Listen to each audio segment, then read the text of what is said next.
talk a little bit about natural disasters.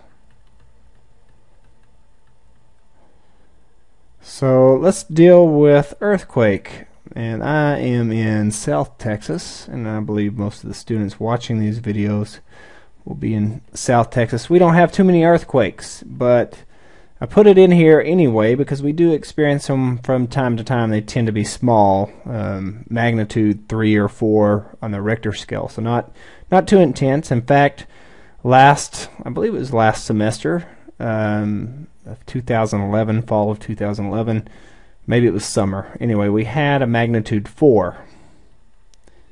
And at that time, I didn't realize we were having it. You know, I think people from California would kind of laugh at us because magnitude 4 is barely noticeable. And I was actually running that morning in the gym on a treadmill, so I didn't really feel the shock, but I kept seeing we have these huge windows in the gym, and they were shaking, and I could see them vibrating back and forth, and I was like, these windows look like they're about to fall out. And I thought it was the wind the wind was blowing so hard that it was shaking the windows, and I was like, man, I need to call somebody because these windows are about to fall out. Well, come to find out, it was an earthquake, and so that was really the first earthquake I had ever experienced or noticed. So if you're indoors, take cover. So you can get under a small desk or something solid that's going to protect you if the roof falls. So if you're in bed, stay there. If you're in bed, cover yourself up with pillows to protect you.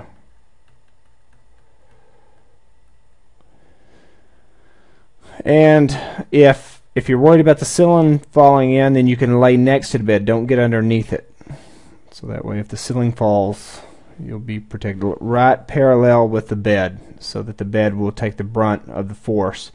If you're in a high rise, you want to try to get down to the lower levels or get out of the building possibly. So take the stairs or no elevators, I'm sorry. No elevators.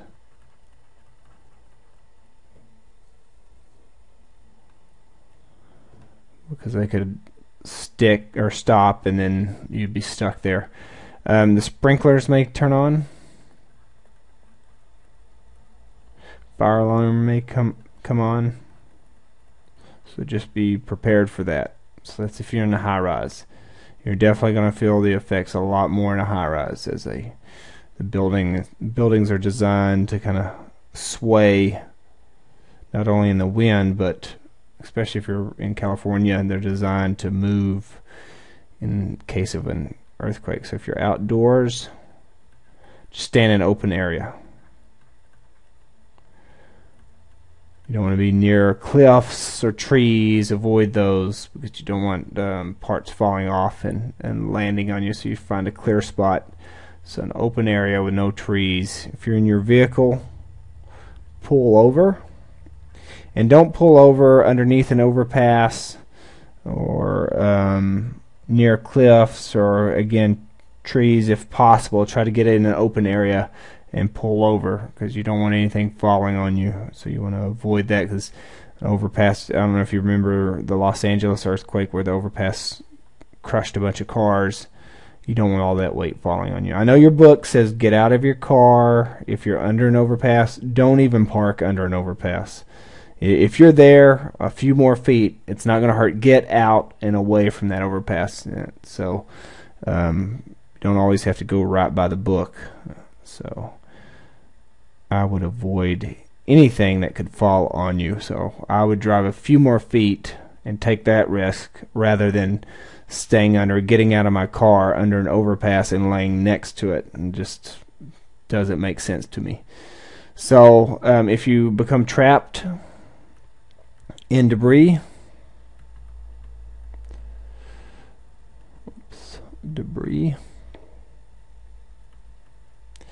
You want to avoid moving around too much, so don't panic, and that should be the case in all emergencies. Don't panic. Avoid moving around too much. You don't want to kick up any dust, especially if you're in a building, an older building that might have asbestos or some other chemicals to slow the rate of fire. You don't want to be moving around kicking up dust. Cover your mouth. Remember back to 9/11, a lot of those rescued, the EMS and the firemen all experienced a lot of respiratory issues because of what they breathed in, and even the bystanders are suffering. So a lot of them are suffering from different diseases of stuff that they breathed in. If you were trying to get help, tap on a pipe to make some noise. You can shout and stuff, but it would be best to tap on a pipe to try to get rescuers to you. And then make sure you know how to turn off your gas if you're in your own house. So turn off gas. So if you don't know how to turn off the gas in your house, you need to find out, because and don't turn on any lights. No lights if you smell gas. You don't want to cause a little spark, which could potentially cause an explosion. So earthquake unlikely in South Texas, but I just want to list it. I tried to list some of the ones that you might experience. Here's a big one in South Texas. We don't get a lot of rain, but when we do, we typically get a lot of flooding. And so this is the second most common disaster behind fire. And we get both of these down here in South Texas. So flooding and fire, it's one or the other. So just be aware of your surroundings. Be aware of what's going on. Watch the water level. Don't drive into any high water. Listen to media, TV, radio. You know, if you're in your car, you can or check your phones. Get out if you have a smartphone. Don't walk through water. Don't walk through water. It doesn't take much to sweep you off your feet. So I think just 2 feet is enough to really move your car. So, and don't drive through it.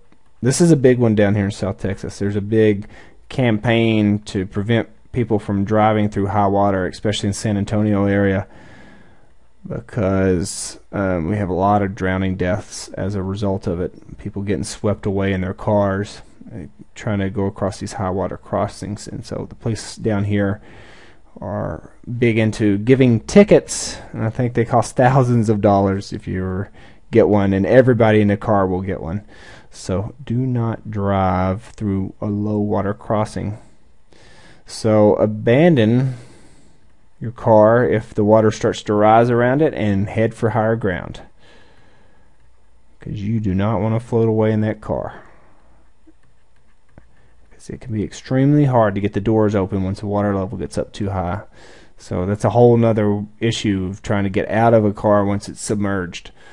So that's flooding.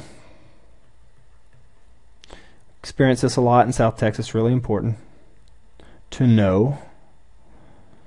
So go to tornado.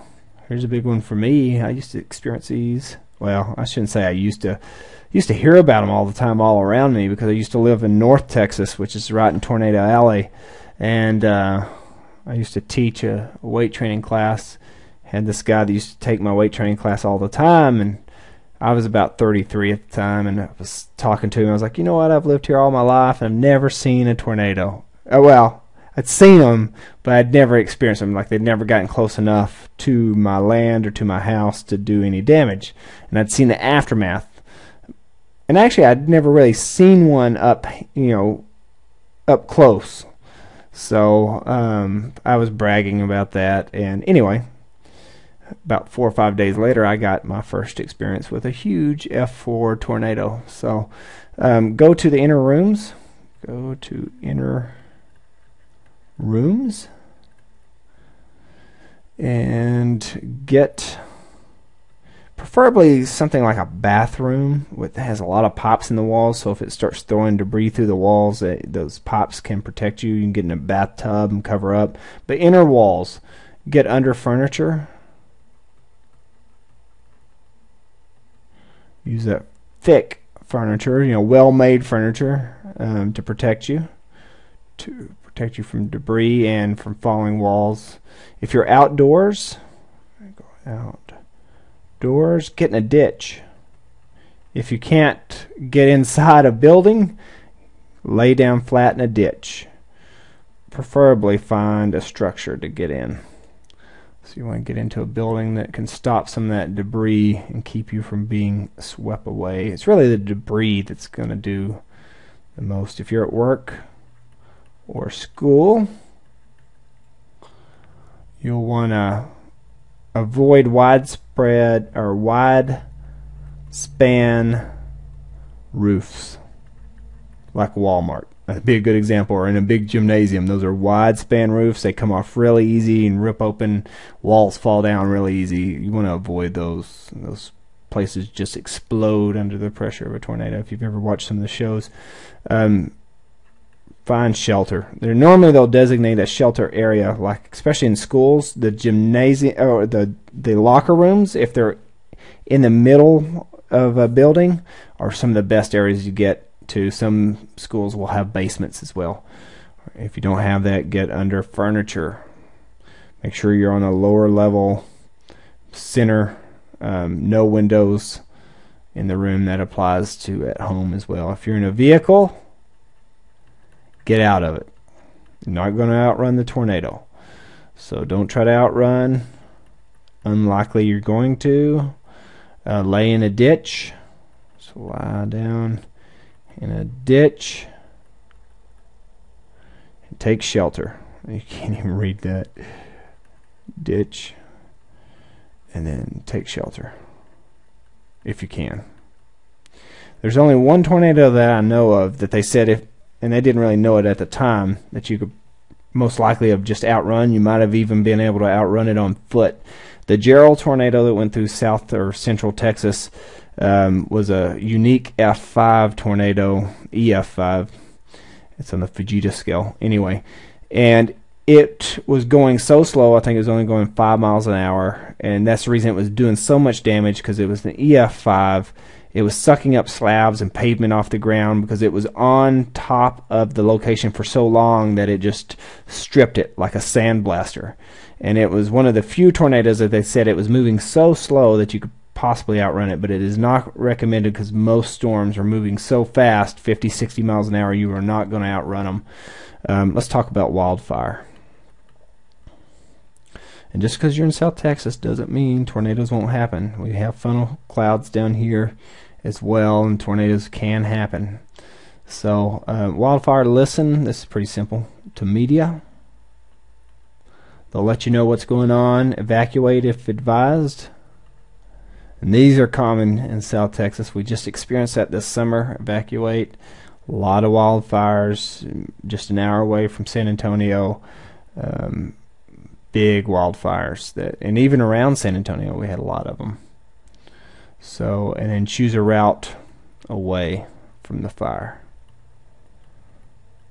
So those are some of the big ones that were in the chapter, and there's a lot of information. I try to cover some of the ones that you might experience down here in South Texas. Earthquake, unlikely, but not impossible, because we do have them. They're just not like what you would see in California. It doesn't mean we won't ever have a strong one, but it's just highly unlikely. Probably the two that you want to focus on most, especially around the South Texas area, are floods and wildfires, are probably our two most common ones. So I hope this video was useful, and this is the last one of the series that'll conclude it. It's not saying I won't make other videos, but these are the last ones that go over the main topics in all the chapters that correspond right with the chapter.